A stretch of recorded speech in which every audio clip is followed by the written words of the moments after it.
मैं तो ये समझ रहा हूँ कि इसने पॉलिटिकल जो मंजरनामा है उस पे बहुत सारी चीज़ें चेंज कर दी है। काजी फाइज साहब का जो ख्वाब है वो शर्मिंदा है ताबीर, मुझे तो लगता है कि नहीं होगा। आज तक तो जो हुआ हुआ, लेकिन आगे ना तो वो अरकान वोट डाल सकते हैं जब तक ये इसका फैसला ना हो जाए, और अगर इसका फैसला हो गया, जैसा कि अभी कुछ हमें अदालत ने इंदिया दिया, अब लार्जर बेंच इसकी समाअत करेगा, बड़ा अहम इशू है, तो ये तो फिर 2/3 मेजॉरिटी और वो सारे जो ख्वाब हैं वो तो ख्वाब ही रह जाएंगे हजूर। ख्वाब भी सर ऐसे कि तबाह बर्बादी हो गई है। आज बिलखसूस जो चीफ इलेक्शन कमिश्नर हैं हमारे सिकंदर सुल्तान राजा, वो आज बेचैनी की तस्वीर बने बैठे होंगे, परेशान होंगे। इसके अलावा आज ऐसे लग रहा होगा कि उनकी सीट पर कोई कील लगा हुआ है। फिर मरियम बीबी भी परेशान होंगी। इसके अलावा वज़ीर आज़म शहबाज शरीफ भी परेशान होंगे। नवाज शरीफ तो कह रहे होंगे गलती हुई, रॉकेट पे बैठ के चला ही जाता। हाँ, मतलब ये कि सारी तबाही फिर गई, और उससे ज़्यादा बेचैनी जो होगी वो शारा दस्तूर के ऊपर जो बड़ी बिल्डिंग जहाँ पर हम आज केस कवर करके हैं वहाँ पर होगी। बिस्मिल्लाहिर्रहमानिर्रहीम, अस्सलाम वालेकुम। मैं समी इब्राहिम हूँ, आप हमारा यूट्यूब और फेसबुक चैनल देख रहे हैं। बड़ी खबर आई है सुप्रीम कोर्ट ऑफ पाकिस्तान से। सुन्नी इत्तेहाद कौंसिल की जो दरख्वास्त थी उस पर पेशावर हाई कोर्ट का फ़ैसला मुअत्तल कर दिया गया है और कमेटी को भेज दिया गया है लार्जर बेंच बनाने के लिए। इस केस की जो सुप्रीम कोर्ट में समाअत थी वो मंसूर अली शाह साहब की सरबराही में 3 मेंबर बेंच था जिसने की, जिसमें अतर मिनुल्लाह साहब भी थे और मोहम्मद अली मज़हर साहब भी थे। बहुत इंपॉर्टेंट ऑब्जर्वेशंस हैं, बड़ा इंपॉर्टेंट डिसीजन है, मुल्की सियासत पर इसका बहुत गहरा इम्पैक्ट होगा। और अगर मैं आगाज़ में मंजर भोपाली का ये शेर अगर पढ़ूँ जिसमें वो कहते हैं कि ताकतें तुम्हारी हैं, खुदा हमारा है, अक्स पर इतना ना इतराओ, आईना हमारा है। बिल्कुल ऐसा ही हुआ। और इमरान खान साहब जिस चीज़ पर डटे हुए हैं कि कानून की लड़ाई लड़ूंगा और सिर्फ़ और सिर्फ अपने आइनी हकूक़ मांगता हूँ, आज सुप्रीम कोर्ट ऑफ पाकिस्तान ने उनकी ये जो इस्तदा थी, उनकी ये जो सदा है, उसको सुन लिया है और आगे से बहुत पॉजिटिवली रिस्पॉन्स किया है। जो फ़ैसला है इस पर मैं अभी थोड़ी देर में फ़हीम अख्तर साहब मेरे साथ हैं, उनके साथ मैं बात भी करूंगा, लेकिन थोड़ा सा 2-4 इंपॉर्टेंट चीज़ें मैं आपको उसकी पहले बता दूं। इस फैसले के तहत अब जो मखसूस नशिस्तें हैं, आज तक तो जो भी फ़ैसले पिछले थे जिसमें इलेक्शंस थे या मुख्तलिफ वोट डाले गए, वहाँ तक तो इस फैसले, आज का जो सुप्रीम कोर्ट का फ़ैसला है, माजी के फ़ैसले को टच नहीं किया गया। लेकिन आज के बाद अब जो मुझे इस फैसले की समझ आई है, वो जो मखसूस नशिस्तों पर जो लोग इलेक्ट हुए, ना तो वो कोई वोट डाल सकते हैं और ना किसी लेजिस्लेशन में, ना किसी इलेक्शन में। और बड़ा जो इम्पोर्टेंट ऑब्जर्वेशन है जस्टिस मंसूर अली शाह साहब की, कि इलेक्शन कमीशन ऑफ पाकिस्तान का काम है कि लोगों के मैंडेट की रिस्पेक्ट करना और इंश्योर करना कि वो हकीकत में ट्रांसलेट हो। ये नहीं हो सकता कि आप टेक्निकल ग्राउंड्स पर जो लोगों का मैंडेट है उसको वो ना दें। जस्टिस अतर मिनुल्लाह ने ये कहा है कि ये कहाँ लिखा है कि जो सियासी जमातें हैं ये बग़ैर इंतखाबी निशान के इलेक्शन नहीं लड़ सकती। लेकिन क्योंकि इसमें सवाल बड़े अहम हैं और डेफिनेटली इसमें दूसरी पॉलिटिकल पार्टीज़ भी शामिल हैं, वो भी इम्पैक्ट करेंगी, इसमें उन पर भी असर होगा। तो जो लार्जर कमेटी है, जो जजेस की कमेटी है, उसको ये भेज दिया है फैसला और साथ ये रिक्वेस्ट की है कि इस पर लार्जर बेंच बनाया जाए, क्योंकि ये मामला पूरे पाकिस्तान को इम्पैक्ट करेगा। आज सुप्रीम कोर्ट ऑफ पाकिस्तान के बाहर पेशावर से वो ख़वातीन बाहर बैठी थी, उन्हें आज सुप्रीम कोर्ट में दाखिले की भी इजाज़त नहीं थी और वो पार्किंग लाट पे बैठी हुई इमरान खान जिंदाबाद के नारे लगा रही थी और इस फैसले पर बहुत खुश थी कि उनको भी अब नुमाइंदगी मिलेगी। तो बहुत सारे चेहरे उतरे हुए थे, मैंने देखा इलेक्शन कमीशन जो है उनका चेहरा उतरा हुआ था और इलेक्शन कमीशन ने आज आके टेक्निकल ग्राउंड्स पर बात करने की कोशिश की, लेकिन अदालत ने कहा कि जब आपने ये तस्लीम कर लिया कि सुन्नी इत्तेहाद कौंसिल एक जमात है और उसमें आपने जो आज़ाद अरकान हैं उनकी शमूलियत को तस्लीम कर लिया, तो फिर टेक्निकल ग्राउंड्स पर आप कैसे जो उनको नशिस्तें हैं मखसूस वो डिनाई कर सकते हैं। और उन्होंने कहा कि मुतनासिब नुमाइंदगी पर ये सीटें मिलती हैं, लेकिन बाद में अटॉर्नी जनरल साहब की रिक्वेस्ट पर जो वर्ड मुतनासिब नुमाइंदगी है उसको फैसले से निकाल दिया गया। बड़ा लैंडमार्क आज का डिसीजन, और वहाँ से सुप्रीम कोर्ट से जो आवाज़ आई है सबसे इम्पोर्टेंट कि लोगों के मैंडेट की रिस्पेक्ट की जाए। अब ये जो बात है कि लोगों के मैंडेट की रिस्पेक्ट की जाए, अब इसका मतलब है कि ये तो फिर हर फैसले में आएगा, ये तो फार्म 47 में भी आएगा, फार्म 45 में भी आएगा, ये तो जो इंसानी हकूक़ हैं उस पर भी आएगा, जो जलसा करने के राइट्स है उस पर भी आएगा, जो बार बार MPO के तहत ऑर्डर किए गए, लोगों को पकड़ा गया, पर्चे बनाए गए, झूठे पर्चे बनाए गए, ये तो उस पर भी आएगा। बहुत ही ये इम्पोर्टेंट है। इसका एक जो मुझे समझ में आ रहा है, सबसे पहला फॉल आउट ये होगा कि ये जो चपड़कनाती है कोशिश कर रहे थे कि किसी तरीके से एक्सटेंशन वो हो जाए, कोई रिफॉर्म्स आ जाएं और रिफॉर्म्स की गाब में उसके पीछे आप काजी फायद ईसा साहब चीफ जस्टिस को एक्सटेंशन दे दें। अब मुझे ये लग रहा है, मैं फ़हीम से भी पूछूंगा, मुझे ये लग रहा है कि वो चैप्टर फिलहाल वो क्लोज हो गया। बड़ा बहुत ही अहम ये सुप्रीम कोर्ट ऑफ पाकिस्तान से फैसला आया।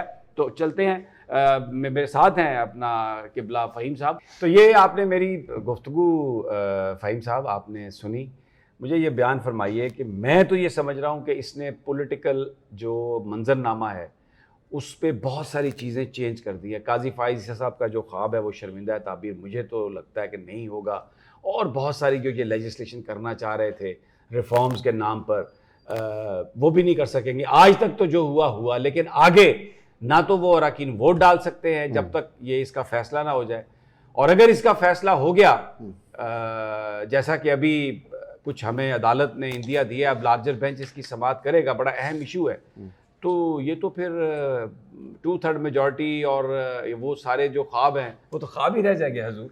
ख्वाब भी सर ऐसे कि तबाह बर्बादी हो गई है। आज बिलखसूस जो चीफ इलेक्शन कमिश्नर हैं हमारे सिकंदर सुल्तान राजा, वो आज बेचैनी की तस्वीर बने बैठे होंगे, परेशान होंगे। इसके अलावा आज ऐसे लग रहा होगा कि उनकी सीट पर कोई कील लगा हुआ है, बहुत परेशानी होगी और उनकी हालत खारियां पुलिस वाली होगी। बाबा नगर वाली नहीं होगी, बाबा नगर से ज्यादा खौफनाक खारियां पुलिस वालों की हुई है हालत, जो है ना, वो कल आपने देखा भी होगा। फिर मरियम बीबी भी परेशान होंगी। इसके अलावा वज़ीर आज़म शहबाज शरीफ भी परेशान होंगे। नवाज शरीफ तो कह रहे होंगे गलती हुई, रॉकेट पे बैठ के चला ही जाता। हाँ, मतलब ये कि सारी तबाही फिर गई, और उससे ज्यादा बेचैनी जो होगी वो शारा दस्तूर के ऊपर, जो बड़ी बिल्डिंग जहाँ पर हम आज केस कवर करके हैं, वहाँ पर होगी। क्योंकि ये कई दिनों से एक मुकम्मल प्लानिंग के तहत चीज़ आ रही थी कि कुछ दिन बल्कि कुछ महीने पहले नजरिया ज़रूरत इस तरीके से पाकिस्तान के अंदर नाफिज किया गया, और उसका वाहिद मकसद यही था कि एक्सटेंशन मिल जाएगी, आईनी तरमीम हो जाएगी। अच्छा, यहाँ पर एक सवाल है मेरा, आप अपनी बात जारी रखिएगा। बहुत सारे लोगों का ये कहना था जब ये बेंच बना था, अतर मिनुल्लाह साहब और मंसूर अली शाह साहब और मोहम्मद अली मज़हर, और फिर तारीख 6 डाल दी गई थी कि आज से इसकी समाअत शुरू होगी। बहुत सारे लोग ये कहते थे कि इस बेंच में से काजी फायद ईसा साहब को निकाला गया, उनको नहीं इसमें रखा गया। फिर बहुत सारे लोगों की आज भी ये राय थी कि ये 3 मेंबर बेंच है, अगर ये कोई फैसला कर भी देगा तो इसके खिलाफ जो अपील जाएगी वो 5 मेंबर में जाएगी, और उसमें फिर ऐसे ये जजेस तो होंगे नहीं अपील वाले जो हैं इस ये आज के फैसले वाले, तो बहुत सारे फिर ऐसे जजेस बचते हैं जो काजी साहब के इन्फ्लुएंस में, और हमने देखा कि काजी साहब ने उन जजेस को अपने साथ बिठाकर बहुत सारे केसेस में अपनी मर्जी के फैसले लिए हैं। लेकिन मुझे ज़रा ये बता दीजिए कि ये जो इस बेंच ने कमेटी को मामला वापस भेज दिया है और लार्जर बेंच की तश्कील की बात की है, अब इस लार्जर बेंच में ये 3 जज तो हो ही होंगे, तो दूसरे 2 जज और ऐड किए जाएंगे इसमें, या 4 जजेस ऐड किए जाएंगे? आपकी क्या राय है? देखिए, जो आपने पहले बात की है ना कि काजी साहब को बाहर निकाला गया, उसको तकवीयत आज आगाज में ही मिल गई है, जब केस के अंदर वफाकी हुकूमत की तरफ से और जो मखसूस नशिस्तों वाले लोग हैं उनकी जानिब से आके एतराज कर दिया गया कि हमें इस बेंच के ऊपर एतराज है। ये जाहिर हो गया था कि इनसे कहानी निकल चुकी है। और देखिए समी साहब, बात यह है कि ये सुप्रीम कोर्ट ऑफ पाकिस्तान का मौजूदा दौर का सबसे आखिरी टेस्ट है। ये ऐसा टेस्ट है जिसके बाद फिर तो कहानी ख़त्म हो जाएगी पाकिस्तान में, आइन की भी, कानून की भी, इंसाफ की भी, और ये फिर सारी अफसानवी किस्म की बातें रह जाएंगी कि आइन और कानून पाकिस्तान में होता था। जस्टिस मंसूर अली शाह और जस्टिस अतर मिनुल्लाह, उनके जो 2-3 remarks, hats off to both जजेस, मैं कहता हूं पूरे बेंच को कि कमाल फैसला कर दिया उन्होंने, तबाही फेर दी। उन्होंने कहा यार आइन और कानून, जो आइन है, आइन कहता है मुतनासिब नुमाइंदगी होनी चाहिए। मुतनासिब नुमाइंदगी क्या टेक्निकल ग्राउंड्स के ऊपर एक सियासी जमात उसकी मखसूस रिश्ते छीनी जा सकती हैं?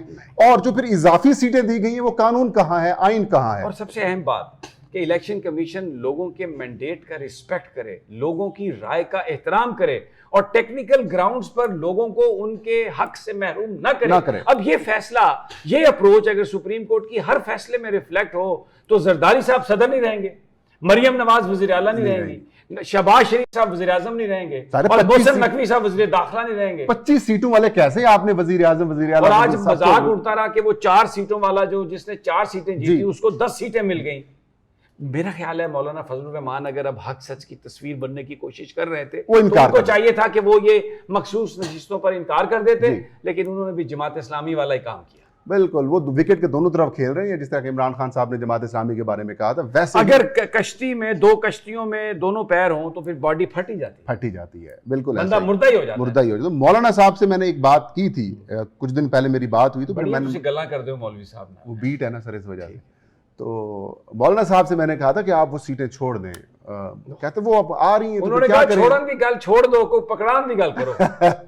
लेकिन कल परसों उनके साथ आपको पता है बड़ा इशू हो गया ना, आपको पता ही होगा, जो उनके गवर्नर को डीनोटिफाई कर दिया गया। शायद मेरे ख्याल में पाकिस्तान की सियासी तारीख में पहली दफा हुआ कि गवर्नर को रिजाइन कराने के बजाय उनको डीनोटिफाई करवाया गया। आ जाए, मुझे ये बताइए कि अदालत जो है वो अब जो फैसला किया अदालत ने, अब क्या होगा? सर, अदालत के इस फैसले से इम्पैक्ट आज के 3-4 चीजें होंगी। जी प्लीज। पहली चीज ये कि जो केपी के अंदर सेनेट के इंतखाबात तहरीक इंसाफ ने या फिर सुन्नी इत्तेहाद कौंसिल ने रुकवाए हुए थे वो जस्टिफाई हो गए हैं। ठीक हो गया। पीटीआई को वहां से फेवर मिल जाएगी और वहां पर पीटीआई की मखसूस नशिस्तें भी आ जाएंगी। और जो इसके बाद सेनेट की सीटें भी आ जाएंगी, सेनेट की सीटें आ जाएंगी। इसके अलावा भाईजान जो एमएनए एमपीए बनाए गए हैं पीटीआई की सीटों के ऊपर इजाफी सीटें, अब उनकी हालत खारिया पुलिस वाली है। उनके पास कोई नहीं है, वो अब मेंबर नहीं है ना, वो अभी तक तो जो किया वो ठीक था ना, अब वोट डाल सकते हैं, कुछ भी नहीं है। वो उनको सस्पेंड तस्वर समझे। अब वो जस्टिस नवीन डोगर की तरह के जज हैं। बिल्कुल वही है। वो अब ना मतलब ना उधर है ना वो उधर है, कहानी उनकी खत्म। वो खारिया पुलिस की तरह हालत है। तो घर वाले रोटी दें या ना दें।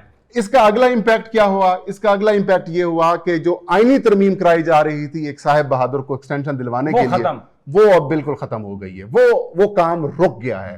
ना 226 बंदे होंगे, ना वो आईनी तरमीम हो सकेगी। और तहरीक इंसाफ को और इमरान खान साहब को ये एक बहुत बड़ी कामयाबी मिली है, उनके मौके वो कामयाबी मिली है। मुझे और सिकंदर सुल्तान राजा की बड़ी नाकामी हुई। अच्छा, एक और जो शर्जील मेमन, वो अपने उसके अब चैनल है रोजाना आके, तो क्योंकि अपने चैनल है बड़ी तकरीर करता है। आज तो वो भी ऐसा ही होगा जैसे ऐसी कुर्सी पे बैठा है जिसपे 3-4 कीलें लगी हुई हैं। लहू लोहान सारे सर, जिन जिन लोगों को मैंडेट मिला है इंक्लूडिंग मौलाना फजलुर रहमान, सबका आज हालत पतली होगी और परेशानी होगी। और एक और इंटरेस्टिंग बात जो मैं कह रहा था, आपने बीच में रोका था सर, जो 3 रुकनी कमेटी है जो इस चीज को डिसाइड करेगी, मंसूर अली शाह साहब, मुनीब अख्तर, काजी फायजी साहब, उसमें भी काजी साहब फिर नहीं होंगे।